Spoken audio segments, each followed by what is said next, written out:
Parlons à présent des activités du corridor central. Pour la première fois depuis la création du corridor central, les parties prenantes se sont réunies d'une manière locale afin de débattre sur les avancées et les difficultés le long du corridor central.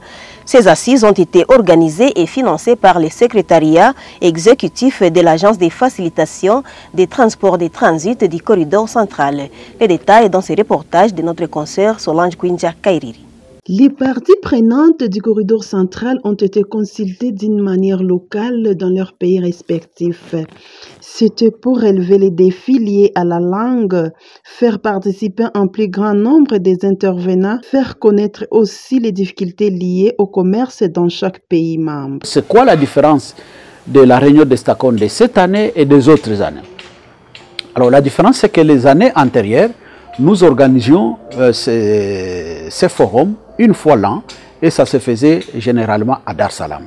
Mais cette fois-ci, nous avons séparé. Nous nous sommes dit non.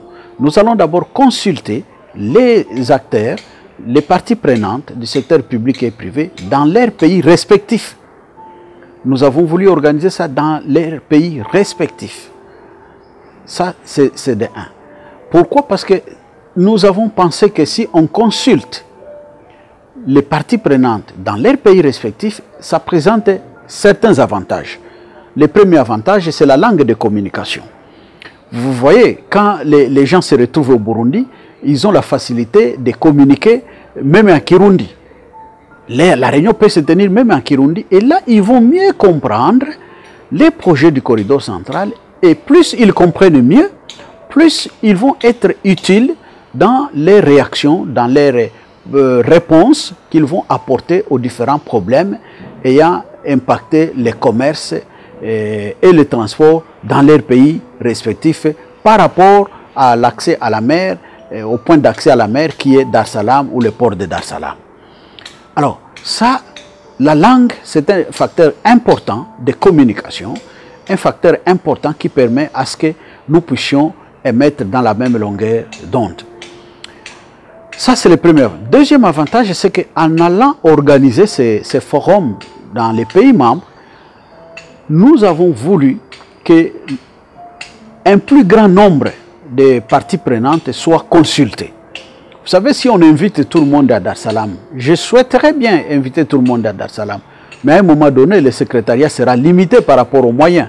Ça vous demande beaucoup d'argent pour loger les gens, payer les tickets des gens, les nourrir, les transporter et j'en passe. Vous voyez. Et même si on pouvait avoir énormément de moyens, vous ne savez pas appeler par exemple 100 Burundais, 200 Burundais ou 200 personnes par pays au Burundi. Ça passera quand même pas, ça va susciter même beaucoup de questions de la part des autorités. Vous voyez. Et donc, pour nous éviter d'être limités, nous avons dit, nous allons vers les pays membres. Nous allons consulter, en allant sur place, nous allons consulter un plus grand nombre de parties prenantes et ça nous fera avancer suffisamment. Au moins, nous aurons recueilli les points de vue de toutes ces parties prenantes et ça nous permettra de bien aligner nos projets pour l'année financière prochaine qui va commencer le 1er juillet 2023. Après la production des rapports par pays, une réunion régionale sera organisée d'ici juin afin de trouver solution au problème.